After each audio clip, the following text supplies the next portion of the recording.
Dear students, I welcome you all to the class on business law. In business law, we'll be looking into various laws associated with trade and commerce.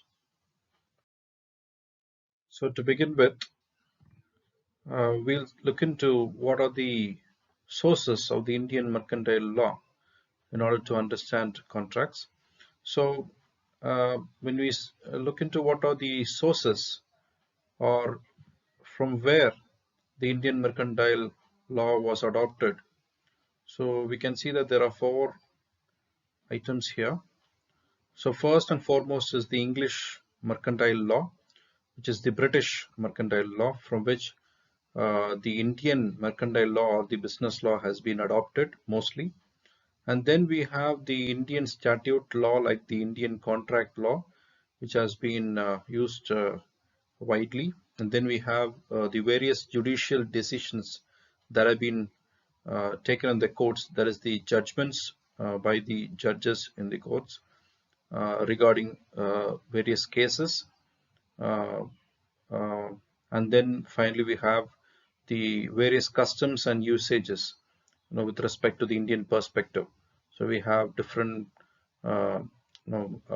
cultures, different religions, and based on these items, we might have um, some we have adopted some items into the Indian mercantile law.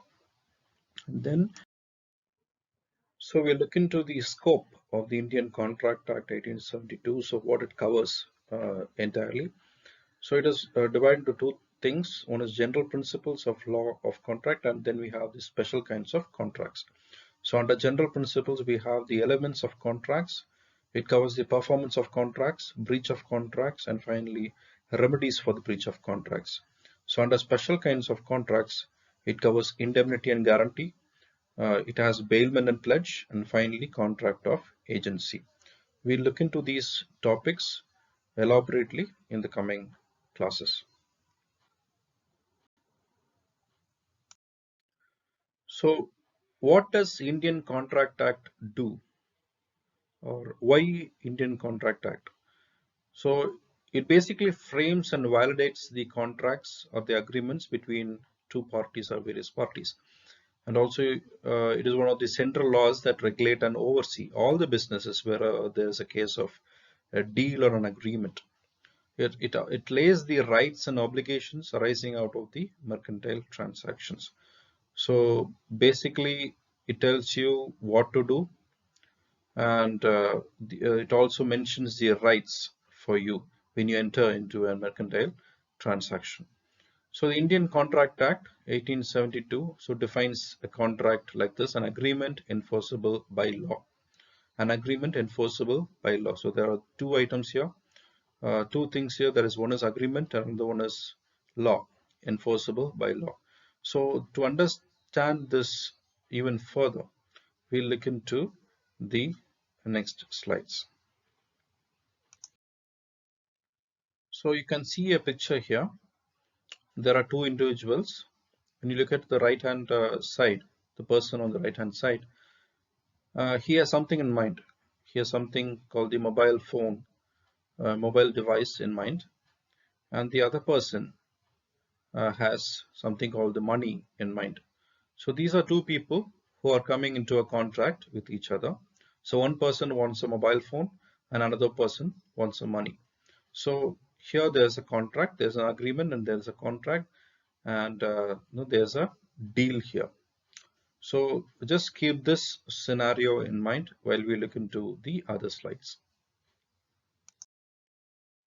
So I want to give you some very important key definitions here as a basis for the to understand the Indian Contract Act. So to begin with, we have something called the proposal. So first thing is proposal, which is mentioned in section 2, subsection A. So um, it says that when one person signifies to another his willingness to do or to abstain from doing anything with the view to obtaining the assent of the other person to such act or abstinence, he is said to make a proposal. So here the very important thing is willingness.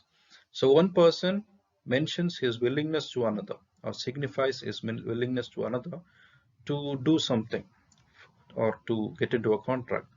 So the first step here is proposal. So when one person signifies his willingness to another person, it becomes a proposal. And next one is promise. So when one person signifies his willingness to another, the other person may or may not accept the um, contract or the idea or the proposal. So when he accepts the proposal, it is called promise. Okay. When he does not accept it, or if he rejects it, it does not end up anywhere. Okay.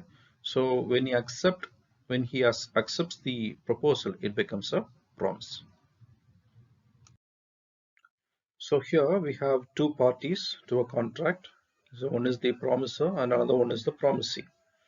So as I said before, the person who is making the proposal is called the promiser, and the person who is accepting the proposal is called a promisee. So when you keep that scenario in mind, where one person wants a mobile phone and another one person wants money. So here we can have the person who wants the mobile phone as a promiser and the other person as the promisee. So the person who wants the mobile phone may go to a shop and ask the promisee that he wants a mobile phone.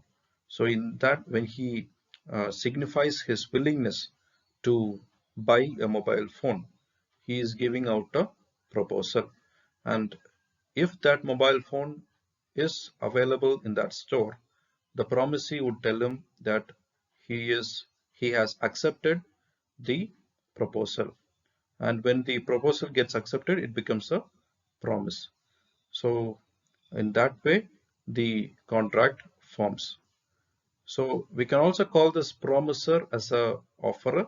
We can also call the promisee as an offeree. So as we saw, there are two people. One is the promiser and the promisee. So one who is making the proposal is called the promiser. He is also called a offerer. One who accepts the proposal is called a promisee. He is also called a offeree. Next, we will look into what is called consideration, a very important uh, concept here. So when at the desire of the promiser or a desire of one person, so something happens. Okay, an act happens, or an abstinence happens, or a promise happens. So it can be looked as three, no, three items here. Maybe you can look it as a past tense, or a present tense, or a future tense. So when you look at see it as a past tense, it is called done. Something has been done or abstained from doing. When it is a in present tense, does or abstains from doing. When you see it as a future tense, promises to do or abstain from doing something. So it might be an act or an abstinence or a promise, because something has been done or something has not been done, and something is yet to be done. Okay, that is called consideration. So the examples may be money, okay, money to be given, or land deed, the title of the land deed to be changed, or goods, consignment to be delivered. Next, we will see what is called agreement. So every promise, okay. So we saw that uh, promise, is created when proposal has been accepted. So every promise and every set of promises forming consideration will give you an agreement. So promise plus consideration will give you an. So next one is reciprocal promises. So promises are for both the sides. So from promiser to promisee, and again there is a promise from promisee to promiser. So for each other, consideration for each other. So promises along with consideration for each other, we call reciprocal promises. And next we'll see void agreement. So agreement which cannot be enforceable by law is called a void agreement. An agreement which cannot be enforceable by law. And the next thing what you see is contract, section 2, subsection H. So an agreement which can be enforceable by law is a contract. So these are the two things that you need to understand: void agreement and contract. So a contract is an agreement which is enforceable by law, but a void agreement is an agreement which is not enforceable by law. And then you have voidable agreement. So voidable agreement means the agreement can be made void by either of the parties at the option of one or more of the parties. A void contract. So a contract actually is a agreement which is enforceable by law. So after becoming a contract, when it suddenly ceases to be enforceable by law, it becomes void. Okay, when it suddenly ceases to be enforceable by law. So this is the idea, this is the formula on how a contract is formed. So firstly, we have a proposal. The proposal, when it combines with acceptance by the promisee, it becomes a promise. And the promise, when it combines with a consideration, it becomes an agreement. And an agreement, when it is enforceable by law, it becomes a contract. So putting it into a picture so you can understand clearly, a proposal